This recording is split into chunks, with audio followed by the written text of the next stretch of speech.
अल्लाहु अकबर ला इलाहा इल्लल्लाह।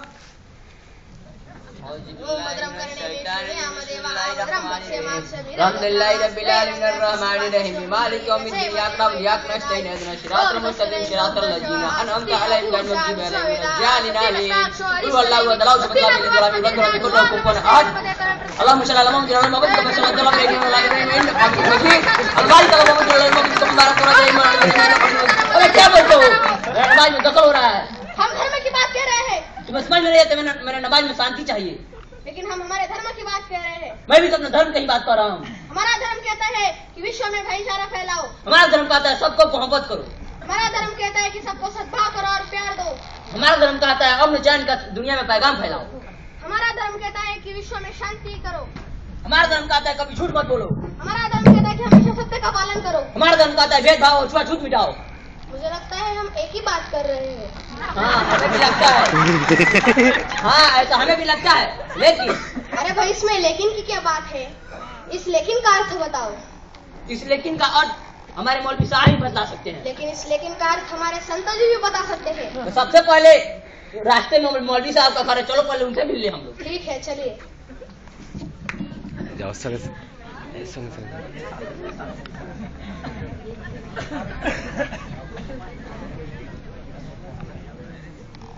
मौलवी साहब, मेरा सलाम। वालेकुम सलाम, वालेकुम सलाम।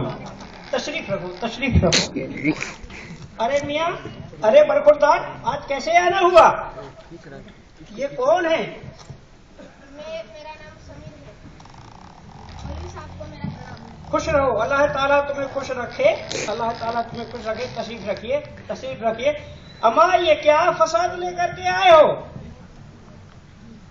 हम लोग में धर्म के प्रति कुछ मतभेद चल रहा है, उसी को समाधान के लिए हम आपके पास आए हैं। अम्मा, इसमें फसाद की क्या बात है?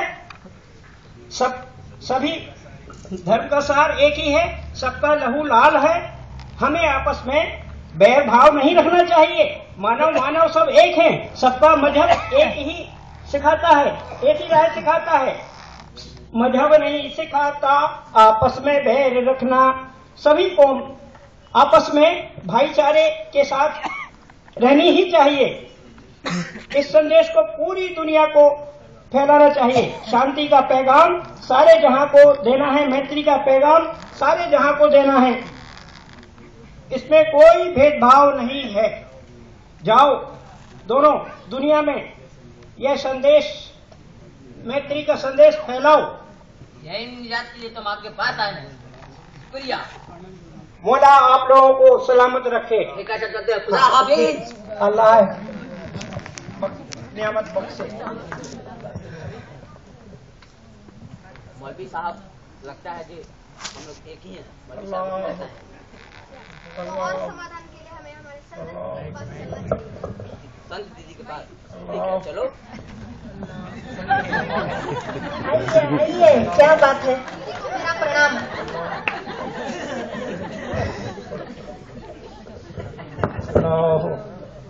अल्लाह कैसा आना हुआ? दीदी का मेरा सलाम। मैं टीपू, इनके गांव से। हम दोनों में कुछ धर्म का भेदभाव था और मतभेद था, और इसीलिए हम दोनों में थोड़ा झगड़ा हो गया। आप हमें धर्म के बारे में थोड़ा मार्गदर्शन कीजिए। जी दीदी, हम लोग यही चाहते हैं। तो आप लोग मैत्री बनाना चाहते हैं, मैत्री बनना चाहते हैं, हाँ? मित्र बनना चाहते हैं और मैत्री का प्रचार भी करना चाहते हैं। तो इसके लिए सबसे पहले गुणदर्शन जो है एक दूसरे में करना होगा। आप उनका गुण देखना और आप उनका गुण देखना, हाँ? तो गुण देखेंगे तो आप लोगों में मैत्री बढ़ेगी, और मैत्री बढ़ेगी तो आप लोगों का अपना अनुभव लोगों को बता सकेंगे, हाँ? तो इसलिए यही मेरा कहना है कि आप लोग एक दूसरे का गुणदर्शन करके मैत्री बढ़ाइए और मैत्री फैलाइए। सब दुनिया में, सब समाज में मैत्री फैलाइए। ठीक है। ठीक है दीदी, हम चलते हैं। मेरा सलाम। हम लोग को हमको मौलवी साहब और दीदी एक ही बात बोल रहे हैं। अब हम लोग को दुनिया के सामने इस मैत्री का प्रचार करना चाहिए। ये हमारा धर्म कोई अलग नहीं है, हमारा धर्म एक है, हम लोग को एक रहना चाहिए जी। और गुण विशेष को देखकर हमें मैत्री बढ़ानी चाहिए और सर्व इंसान एक ही है, यही संदेश देना चाहिए।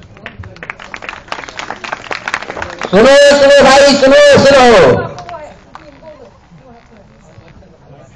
हमारे मौलवी साहब का फरमान है, दुनिया के सभी लोग, सभी मजहब, सभी कौम एक ही है, हमें दंगा फसाद नहीं करना चाहिए। हमारे मौलवी साहब का यही फरमान है, हमको एक रहना चाहिए और आपस में मैत्री बढ़ानी चाहिए। सुनो सुनो भाई, सुनो सुनो, हमारी संत दीदी कहती है कि इंसान एक ही है और गुण विशेष देखकर हमें मैत्री बढ़ानी चाहिए और दुनिया भर में हमें मैत्री का प्रसार करना चाहिए। चलो हम दोनों एक साथ विचार करें।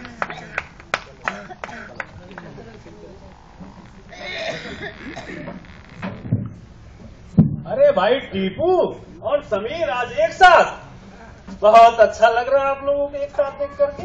क्या उद्देश्य है? हमें मौलवी साहब और दीदी बोले हैं कि हमारा धर्म कोई अलग नहीं है, हम सब एक हैं और इसी संदेश को फैलाने के लिए हम दुनिया में कुछ प्रचार करना चाहते हैं। तो मैत्री हमारा कैसी फायदे? इसके प्रचार के लिए आज हमारी दुनिया एक गांव के रूप में बदल गया है। हमारे पास ऐसे तकनीक के संसाधन आ चुके हैं जिसके द्वारा हम घर बैठे दूर दराज के गांवों तक अपनी संदेश, अपनी सूचना को पहुंचा सकते हैं। इसके लिए हमें थोड़ा सा तकनीक का सहारा लेना होगा।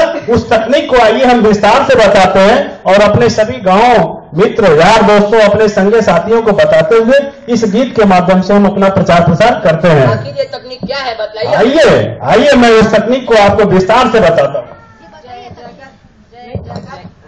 भाइयों ठहरो, मैं पिछले कई एक साल से महाराष्ट्र के पवनार गांव में जाता हूँ। वहाँ एक बड़े संत के आश्रम है जहाँ पे पूरी दुनिया में सभी धर्मों को जोड़ने का कार्य होता है, आपसी सद्भावना पे काम होता है। हम सबको चलना चाहिए।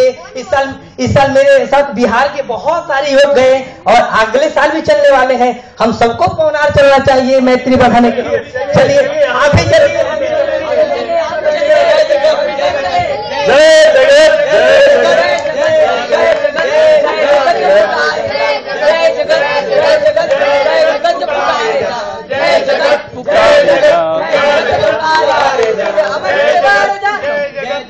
जय जगत, अभी आपने ग्रुप नंबर 3 की प्रस्तुति देखी। हमारे ग्रुप में पहले दिन 37 मित्र थे जिसमें कि 8 महिलाएं थीं और दूसरे दिन संख्या घटकर कुछ लोग चले गए तो 22 मित्र रहे और 8 इसमें भी 8 महिलाएं स्त्री ही रही दूसरे दिन भी। हमारे साथ में 8 राज्यों के मित्र रहे जिसमें महाराष्ट्र, बिहार, उत्तर प्रदेश, गुजरात, छत्तीसगढ़, मध्य प्रदेश,